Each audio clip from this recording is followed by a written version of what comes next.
할렐루야. 우리 같이 한번 해볼까요? 잠자는 자여 일어나라. 예, 오늘은 이러한 제목을 가지고 에베소서 6번째 시간을 갖도록 하겠습니다. 잠자는 자여 일어나라 그랬더니 주무시는 자들이 화들짝 놀라 깨어나는 어떤 그런 그런 의미가 아니라 오늘 성경은 과연 왜 잠자는 자여 일어나라 라고 했는지 오늘 성경 말씀을 묵상하면서 함께 주신 은혜를 사모하고자 합니다.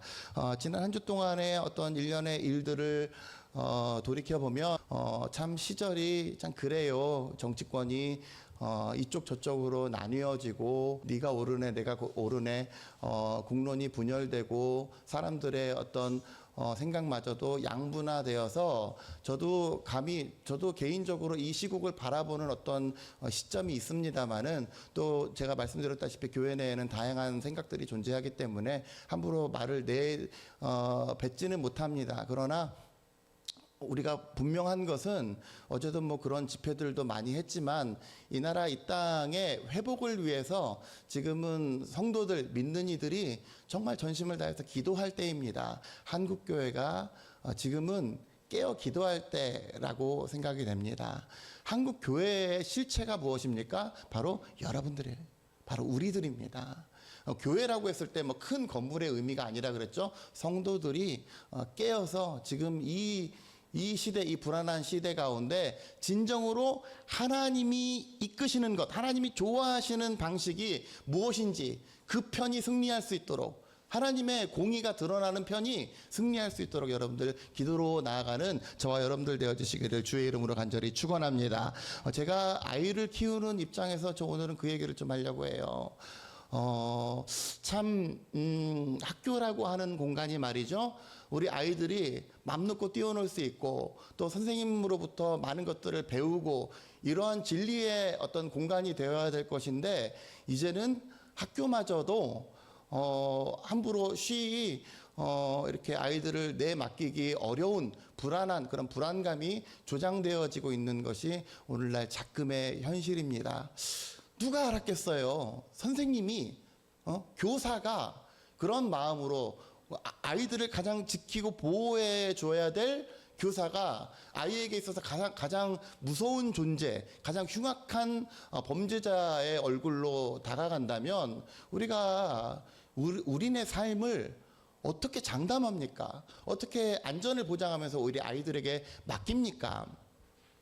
여러분 여기 계신 분들 전부 다 거의 다 연배가 높으시고 그래서 다 학창 시절을 지내왔지만 우리 어렸을 때는 어땠어요? 저 같은 경우는 저는 전라북도 전주에서 어린 시절에 자랐는데 용덕국민학교라고 하는 한 학년에 2반밖에 없는 굉장히 분교 같은 그러한 학교를 진짜 산 넘고 물 건너 바다 건너서 다녔어요. 걸어가는데 한 30-40분 걸렸을 겁니다. 그러니까 그렇게 산 넘고 물 건너 그렇게 건너서 학교를 1학년 때부터 처음에 입학할 때 이틀만 할머니가 데려다 주시고 그다음부터는 이제 혼자 다녔단 말이에요. 다니면서 우리 부모님들이 혹은 이런 그 보호자들이 아이고 우리 애 오늘 잘 갔나 누가 해야지는 않나 이런 걱정하고 보냅니까? 예전에는 그냥 막 다 보냈어요. 그리고 어디 밖에서 애가 안 들어오면 어디 밖에서 놀고 있나 보다 이런 시대 아니었습니까? 근데 오늘날에는 적어도 애 학교 왔다 갔다 하는 길도 굉장히 조심스러워요. 왜? 그게 다 어른들이 신호도 무시하고 그냥 제가 항상 정말 이 시대가 악하다고 느껴지는 게 뭐냐면 횡단보도가 파란불이 켜져가지고 건너야 되잖아요. 건너야 되는데 함부로 못 건너요. 왜? 파란불이 됐는데도 그냥 지 가려고 막 지나다니는 차들이 너무나 많이 있어. 그래가지고 제가 우리 아이한테도 승우야 만약에 너 나중에 혼자 걸을 일이 있으면 파란불이 켜지면 하나 둘 셋 세고 다른 사람이 먼저 건너고 나면 그러고 나서 건너라 이렇게 교육을 할 정도로 참 어른들의 사상, 오늘날의 사회를 구성하는 어른들의 생각이나 사상, 이런 행동 방식들이 너무나 악하다고 생각을 합니다. 제가 지난주에도 얘기했지만, 그리고 지지난주에도 제가 그런 얘기를 했지만, 사람이 나이스하다는 건 겉모습, 내 외형 이런 것뿐만 아니라 내가 가진 속사람, 나의 생각 이런 것들이 괜찮아야, 좋아야, 건강해야, 그래야 나이스하다라고 할 텐데, 오늘날의 어떤 외적인 신장이라든지 신체 조건이라든지 아니면 생활 수준 같은 경우는 제가 아까 전에도 얘기했듯이 저의 예전 어린 시절이랑은 비교할 수 없을 정도로 아이들의 키도 그렇고 어른들의 키도 그렇고 다 그렇습니다. 요즘은 막 제가 엊그저께 우리 그 초등학교 졸업식회를 다녀왔단 말이에요. 우리 아이 그 최건 아이가 초등학교를 졸업해가지고 졸업식을 갔다 왔는데 6학년 애들이 다 이만해요.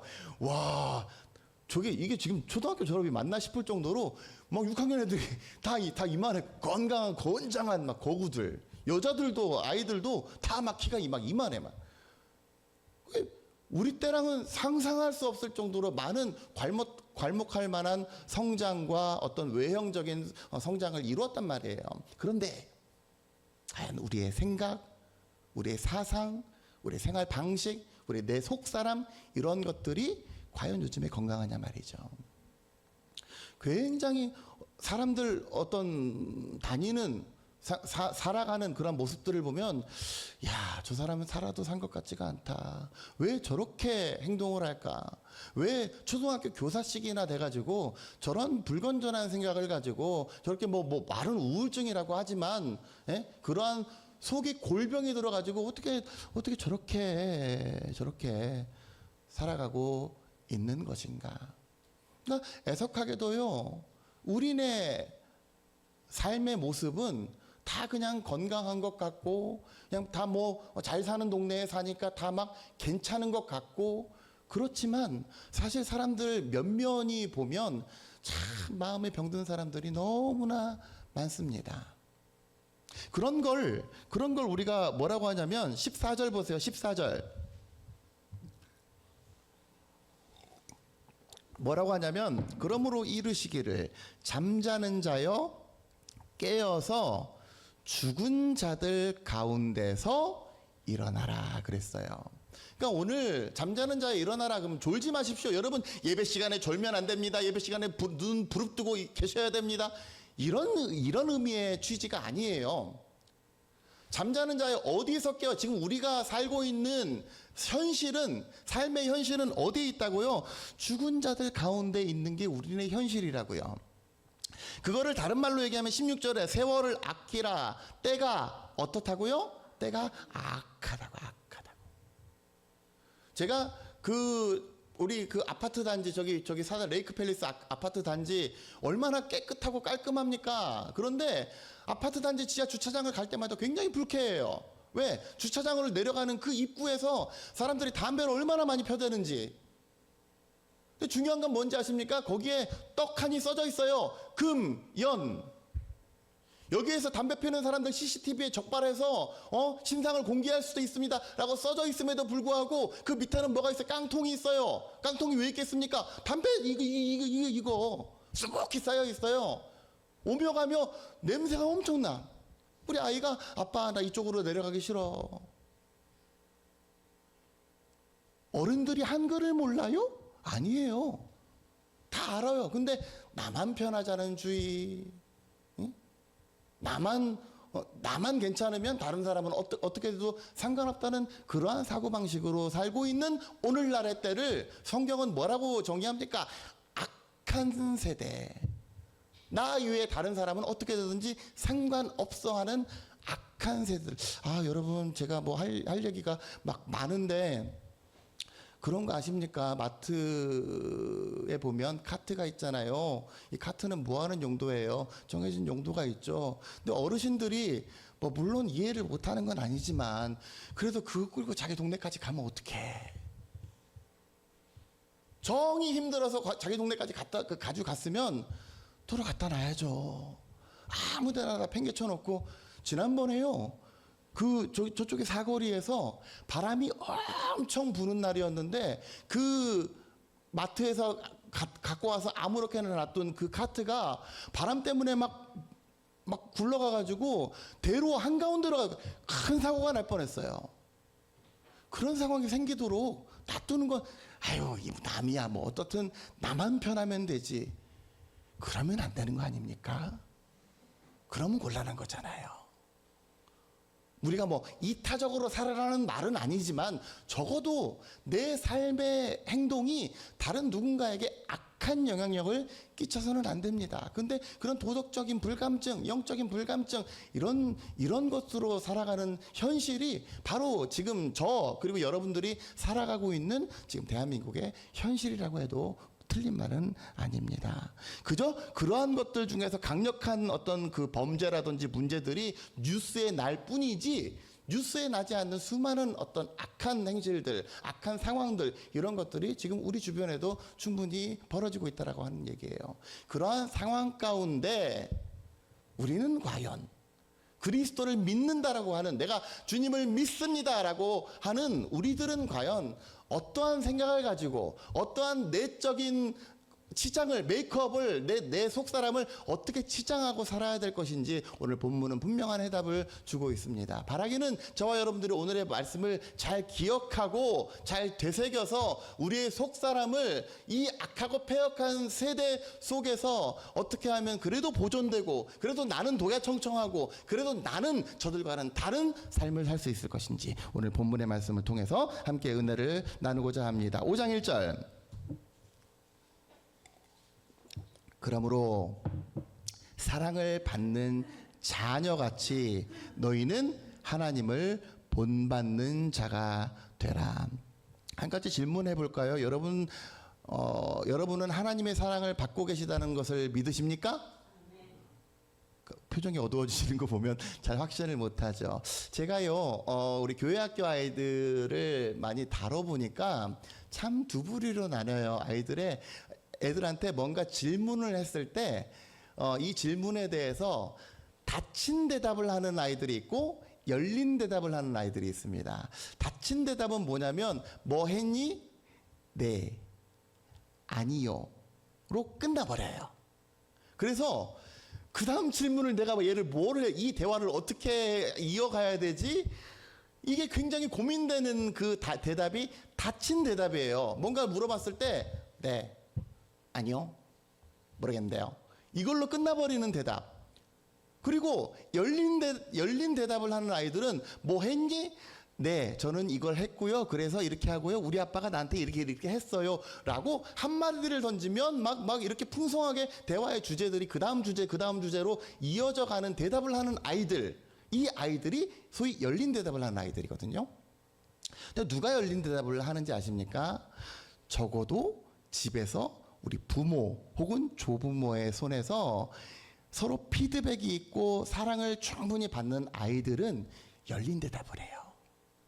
그런데 항상 아이들 신방을 예전에 신방을 가보면 하루 종일 뭐 하니? 학원 갔다가요. 집에서 게임하고요. 그러고 뭐 있어요. 엄마 아빠는 언제 오시니? 저녁 때요. 저녁 때 오시면 뭐 하니? 그냥 밥 먹고 자는데요. 그러니까 하루의 삶 가운데 부모의 사랑을 온전히 받을 어떤 시간적인 여력이, 시간적인 어떤 기회가 없는 아이들은 대개 보면 닫힌 대답을 해요. 닫힌 대답, 닫힌 대화가 안 되는 거예요. 대화가. 그러니까 여러분 우리의 삶 가운데도 내가 하나님의 사랑을 받고 있는가 안 받고 있는가는 나의 신앙의 양태, 신앙의 방식 이런 것들을 보면 압니다. 내가 하나님의 사랑을 받고 있다라고 하는 건 내가 그 사랑 가운데 내 속사람이 굉장히 건전하고 할 말이 많고 아까 전에 제가 얘기했죠. 우리의 입술 가운데 간증할 내용들이 많다고 한다면 그거는 나는 내가 지금 하나님의 사랑을 돈독하게 받고 있구나 이렇게 생각해도 틀린 말은 아니에요.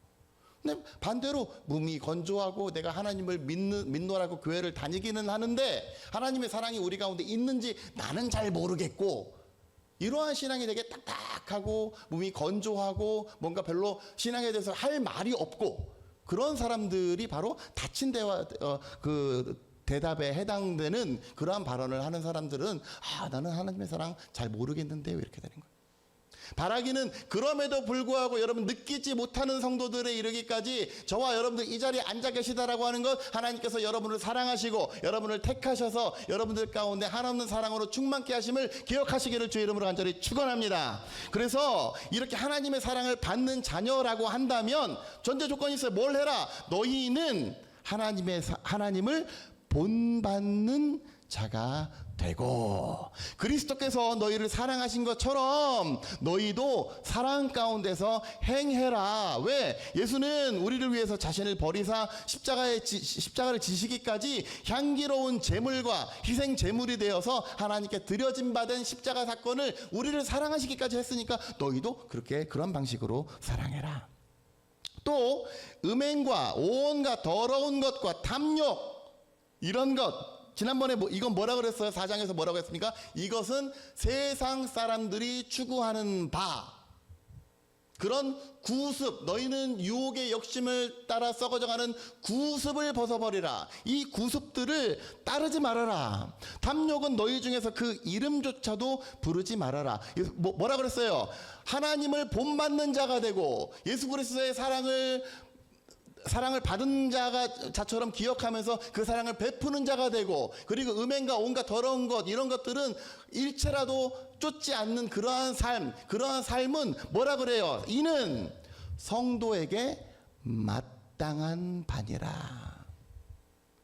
그러니까 이걸 뒤집어 놓으면 뭐라고 하는지 뭔지 아십니까? 와, 하나님을 본받는 자가 됐다고 해서 우리가 칭찬받을 건 아니에요. 예수님의 사랑을 내가 베푸는 사람이라고 해서 우와 칭찬받을 건 아니에요. 이 목사가 음행 안 하고 더러운 것 안 하고 술 안 마시고 탐욕 안 하고 이렇다고 해서 우와 이 목사 최고, 이거 아니에요. 왜? 이건 뭐래요? 성도의 최소한이래. 최소한 마땅한 바. 그러니까 여러분, 우리 자녀가 자녀로서 마땅한 일 했다고 칭찬해 줍니까? 그냥 당연히 그렇게 해야 되는 거지. 아침에 갔다가 저녁 때 집에 들어왔다고 해서 우와 너 들어왔네 하고 칭찬해 줍니까? 당연히 지가 들어와야지. 왜? 나왔으면 당연히 들어오는 게 마땅한 거 아닙니까? 그게 마땅한, 그건 칭찬받을 일이 아니에요. 마땅한 거, 최소한의 것. 그 최소한의 것을 하지 못했을 때에는 사람들로부터 책망을 받게 되는 거예요.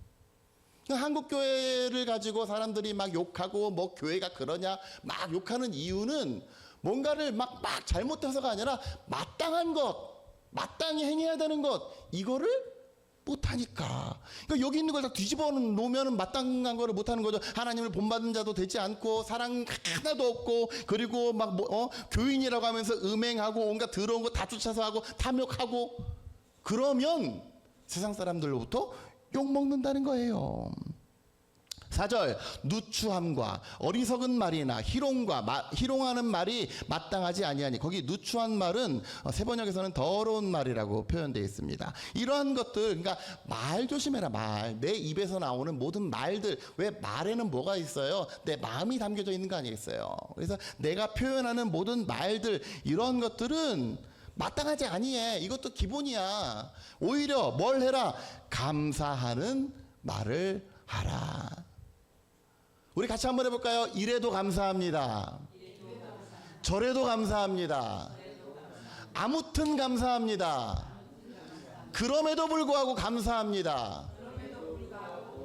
이게 성도의 습관이 돼야 돼요. 아이고 이래도 감사하고 저래도 감사하고, 그럼에도 불구하고 어떤 일이 나한테 이런 일이 일어났음에도 불구하고 그래도 감사합니다. 이런 감사의 말을 하는 것, 이게 성도의 마땅한 바래요. 5절, 너희도 정녕 이것을 알거니와 음행하는 자, 더러운 자, 탐하는 자, 곧 우상 숭배하는 자는 다 그리스도와 하나님의 나라에서 기업을 얻지 못하리라. 바꿔 말하면 우리는 여전히 음행하고 여전히 마음에 더러운 것을 품고 탐하고 곧 우상숭배가 뭐예요? 비나이다 이것뿐만이 아니죠. 내가 하나님 대신에 정말 가치를 두고 사모하는 것, 이 모든 것들이 다 우상이에요. 여러분, 구약 성경에서는 그렇게 무슨 바알신, 아세라신, 무슨 신, 림몬신, 이런 어떤 구체적인 우상의 종류가 되게 많죠.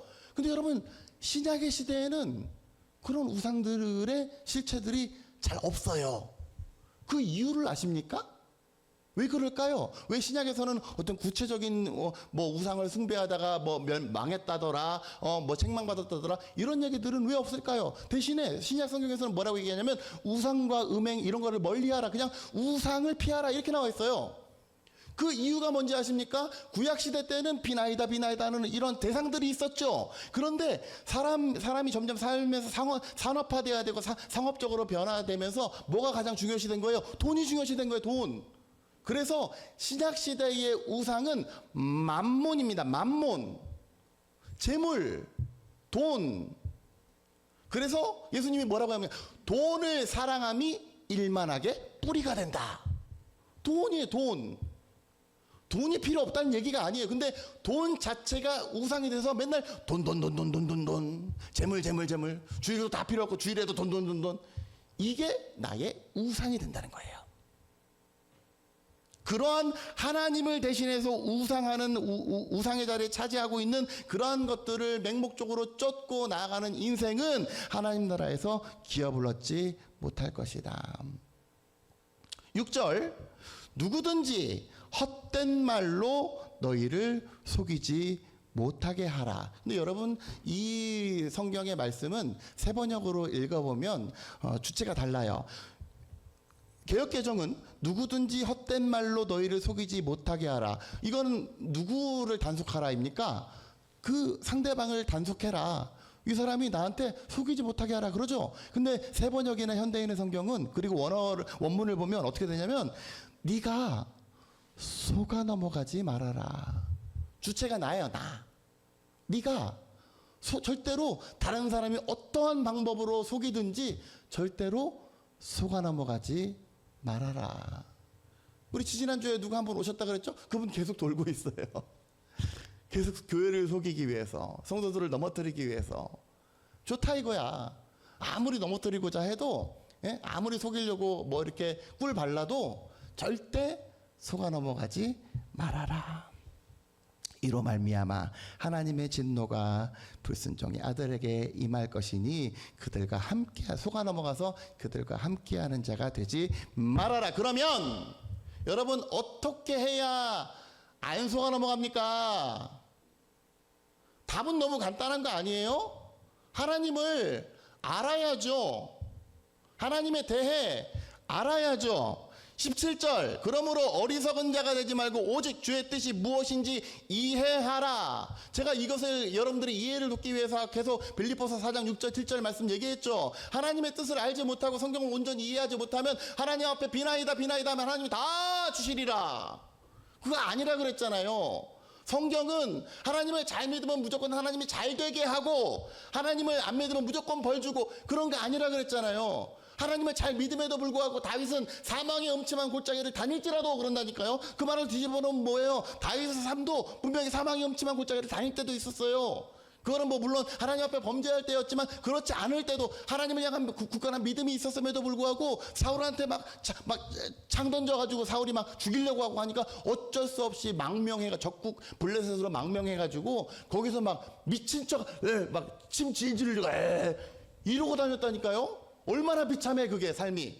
다윗이 어떤 사람이었는데 너는 칼과 창과 단청으로 나아오거니와 나는 만군의 여호와 하나님의 이름으로 너에게 나아가노라 하면서 저 거인 골리앗을 그냥 한 방에 무너뜨린 사람이 그 영웅 아닙니까? 사람들이 뭐라 그랬어요? 사울이 죽인 자는 1000이요 1000명밖에 안 되고 다윗은 만만이로다. 다윗 만세. 여론조사를 해보니까 다윗의 지지율이 80%까지 가는 거요. 그런 다윗이 적국에 가서 미친 척하고 막 수염에다가 침 질질 흘리고, 성경에 나와 있어요. 침 질질 흘리고 이러고 있으니까 거기 있는 사람들이 딱하다, 불쌍하다, 어쩌다가 저렇게 됐나, 미친놈이다. 그런 상황을 가릴 수밖에 없어요. 근데 성경을 제대로 이해하지 못하면 하나님, 내가 하나님을 믿었는데 왜 나로 하여금 이런 상황에 놓이게 하십니까? 하나님이 나를 사랑한다면, 하나님이 살아계시다면 어떻게 나한테 이럴 수 있습니까? 하고 신앙을 저버립니다. 그럴 때 옳다구나 하고 이단이 딱 달라붙어가지고 그래 그런 거 아니야, 다른 거야, 얼마나 속아 넘어가기 쉬워요.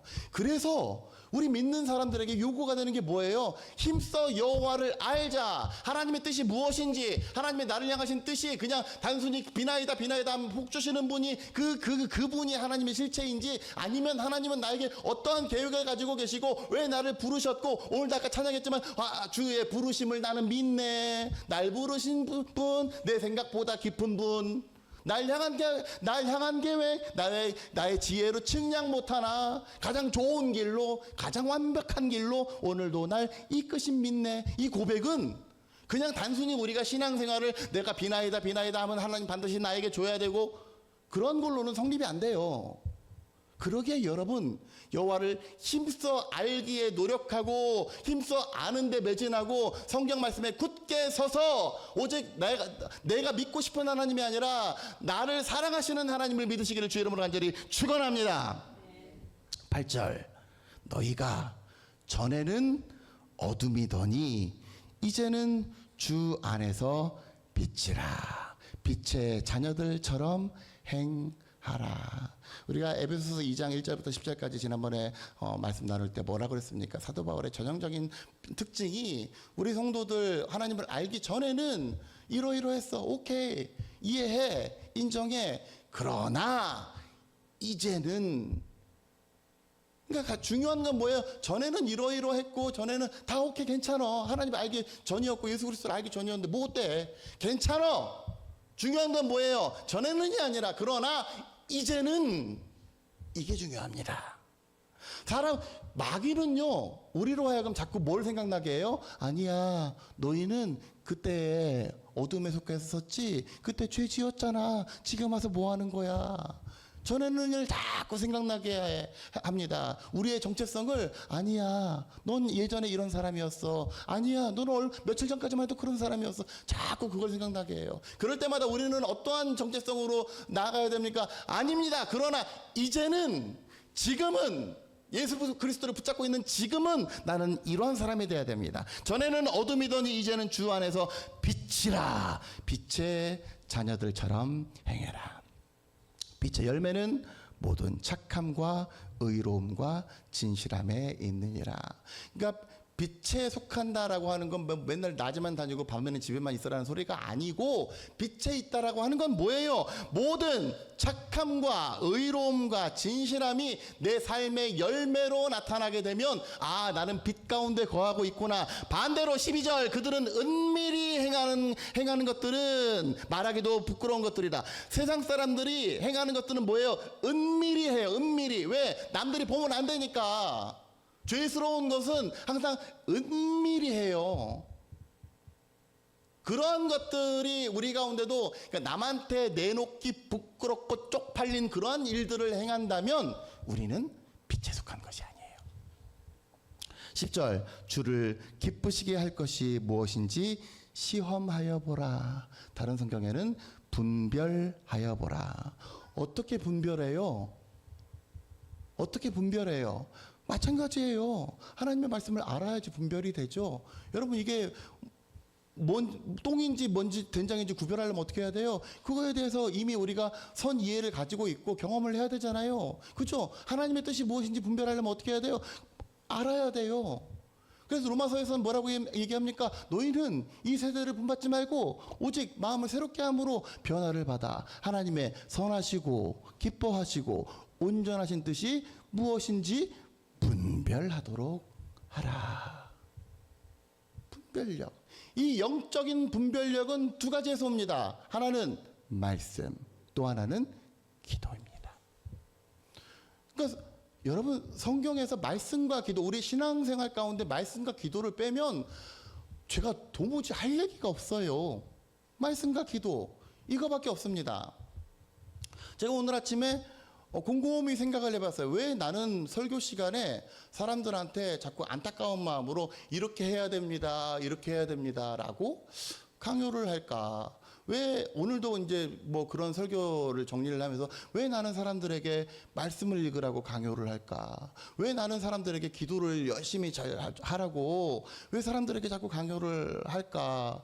왜 예배 시간에는 정갈한 복장으로 하나님 앞에 나와서 예배하라고 왜 그렇게 나는 강요를 할까? 그런데요, 여러분, 이단들은 강요하는 목적이 있죠. 그 목적이 뭡니까? 내 말에 순종해서 결국은 내가 원하는 것을 이끌어내기 위해서 그래서 하는 거 아니에요? 이단들은 결국 그런 게 목적 아닙니까? 근데 나는 도대체 무슨 목적으로 이 사람들에게 강요를 하나? 결론은 하나예요. 여러분들이 말씀 읽는다고, 여러분들이 기도한다고, 여러분들이 뭐 멋진 복장으로 교회에 나온다고 나한테는 하등 이득될 게 없어요. 기도하든 안 하든 뭔 상관이요? 말씀 읽든 말든 뭔 상관이요? 예? 뭐 누추한 옷을 입고 오든 뭐 캐주얼하게 입고 오든 뭐 좋게 입고 오든 뭔 상관이에요? 그런데 저에게는 안타까움이 있습니다. 어떤 안타까움? 여러분들이 다 하나님의 사랑받는 자녀가 되기를 원하는 마음, 여러분들이 다 하나님 앞에 온전히 섰을 때에 잘했다 칭찬받는 성도가 되기를 원하는 마음, 그거 아니면 제가 설명할 길이 없어요. 뭔 상관이요? 기도 안 하든 말든 뭔 상관이요? 예? 기도 안 하면 여러분들만 손해지 뭔 상관이에요? 말씀 안 읽으면 여러분들만 계속 그런 상태에 있는 건데 뭔 상관이요? 그냥 나는 나 혼자 그냥 내가 딸딸 외우는 말씀 그냥 잘난 척하면 되지 뭔 상관이에요? 근데 그럼에도 불구하고 제가 여러분들에게 말씀으로 초청하고 기도로 초청하고 온전한 예배자가 되기를 초청하는 그 단 한 가지 이유가 있다면 여러분들이 잘 됐으면 하는 마음, 여러분들이 하나님 앞에서 옳다 인정함을 받기를 원하는 마음, 그거 하나입니다.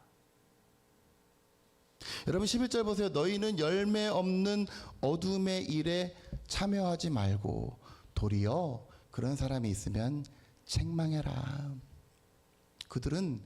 그들이 은밀히 행하는 것, 이런 것들은 말하기도 참 입에 담기도 부끄러운 것.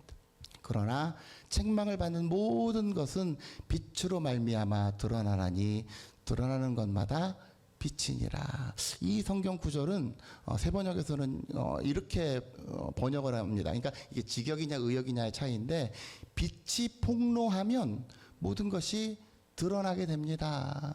우리가 아무리 숨기려고 해도 빛 가운데 우리가 빛을 비치게 되면 다 드러나게 됩니다.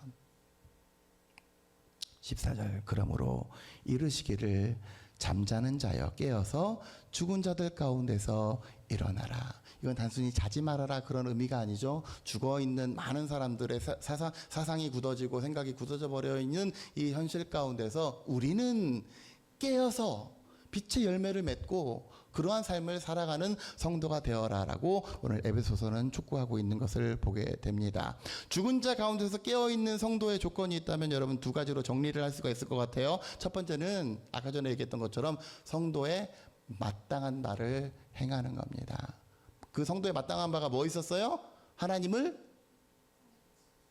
뭐 하라고요? 1절에 하나님을, 성경을 날 보지 말고 성경을 봐야죠. 성경이 있잖아요. 1절 뭐 있어? 하나님을 본받는 자가 되라. 두 번째, 예수님의 사랑을 간직하는 자가 되라. 세 번째 뭐예요? 음행과 모든 더러운 것 이런 거 하지 말으라고. 그게 성도의 마땅한 바라고요. 그래서 이것이 하나님이 기뻐하는 것, 10절 주를 기쁘게 할 것이 무엇인지 분별해라 라고 했는데, 그 주님께서 기뻐하시는 일, 이 마땅한 것을 행하기 위해서 17절 어리석은 자가 되지 말고 오직 주의 뜻이 무엇인지 이해하고자 하는 사람. 결론은 뭡니까? 말씀과 기도로 내 신앙의 베이스를 쌓아갈 때에 성도가요, 저 말씀 많이 읽었어요, 박수 받을 거 아니에요. 왜? 마땅히 그래야 돼.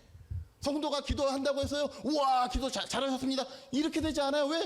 말씀과 기도가 당연한 건데, 그 당연하고 마땅한 바를 행하고도 나아가는 저와 여러분들 되시기를 주의 이름으로 간절히 축원합니다. 두 번째는 뭐냐면 빛의 열매를 맺는 거예요. 빛의 열매는 뭐라고 합니까? 모든 착함과 의로움과 진실함에 있다고 했는데, 이것을 다른 말로 하면 내 영, 내 속사람이 정결하게 되는 겁니다.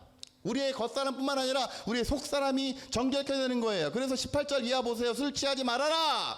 제가 특별히 술을 강조하죠. 왜? 술은 내 속사람을 너무 혼탁하게 해요. 성령은 내 속사람을 맑게 하는데 술은 내 속사람을 혼탁하게. 이는 방탕한 것이니 오직 뭘로? 성령으로 충만함을 받아라. 그래서 내 속사람이 정결케 되면 어떻게 된대요? 시와 찬송과 신령한 노래들로 서로 화답하면서 우리의 마음으로 주께 노래하며 찬송한다. 여러분, 찬송의 시간이 그냥 내가 아는 찬양 같이 그냥 뭐 얼싸좋다 신나게 하는 게 아니라 우리의 찬송에는 뭐가 있어야 돼요? 내 마음의 고백이 있어야 돼요. 내 지난 한 주 동안에 대한 하나님에 대한 감사의 고백이 있어야 돼요. 그러면 눈물이 나는 거예요. 우리 강영 성도님 맨날 그 찬송가 틀어놓고 나면 눈물이 난다 그랬죠. 왜? 그 내 고백이랑 내 삶의 내용이랑 일치되기 때문에 그래요. 그러면 그 찬송의 고백은 찐 고백이 되는 거예요.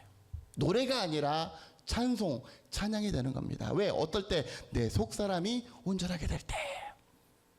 그래서 범사에 우리 주 예수 그리스도의 이름으로 항상 아버지 하나님께 감사하게 되는 거예요. 내 속사람이 건전해야 이래도 감사합니다, 저래도 감사합니다, 그럼에도 불구하고 감사합니다.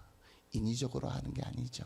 내 속사람이 건전하고 빛의 열매를 맺게 될 때에 이 모든 것들이 가능하게 됩니다. 그래서 그렇게 하면 교회 안에서도 피차 서로 존중하고 복종할 수 있는 온전한 하나님의 사람으로 서게 된다라고 하는 것을 오늘 말씀은 가르쳐주고 있는 것을 보게 됩니다. 사랑하는 성도 여러분, 15절 너희가 어떻게 행할지를 자세히 주의하여 지혜 없는 자처럼은 하지 마십시오 라고 말하죠. 오직 지혜 있는 자처럼 세월을 아껴라. 그 이유는 이때가 악하기 때문에 그렇습니다. 그래서 비관적으로 살라는 얘기가 아니라 현실이 그래요. 동성애, 차별금지 이런 게 난무하는 시대, 각종 질서가 다 땅에 떨어지고 윤리가 다 땅에 떨어져 있는 이러한 시대 가운데 우리가 살아갈 때, 그럼에도 불구하고 한 사람 빛나는 의인으로 살아가기 위해서는 어떻게 해야 됩니까? 이러한 영적인 분별력을 가지고 최소한의 것들, 성도로서 마땅히 행해야 될 것들을 하면서 우리 가운데 빛의 열매를 맺고 나가는 저와 여러분들이 되게 될 때에 마지막 날에 우리 하나님께서 우리를 부르셔서 너 어떻게 살았냐? 너의 앞길 가운데 무엇이 있었느냐라고 물으신다면 우리 앞길 가운데 주와 동행함이 있었고 내가 빛나는 빛에 속하는 사람이 되었습니다라고 고백할 수 있는 우리가 되게 될 줄로 믿습니다. 바라기는 이러한 믿음을 가지고 이번 한 주 동안도 영적인 귀한 분별력을 가지고 제발 말씀과 기도로 우리의 신앙의 든든한 베이스 삼아서 주님과 동행하는 우리 모두가 되어주시기를 주의 이름으로 간절히 축원합니다.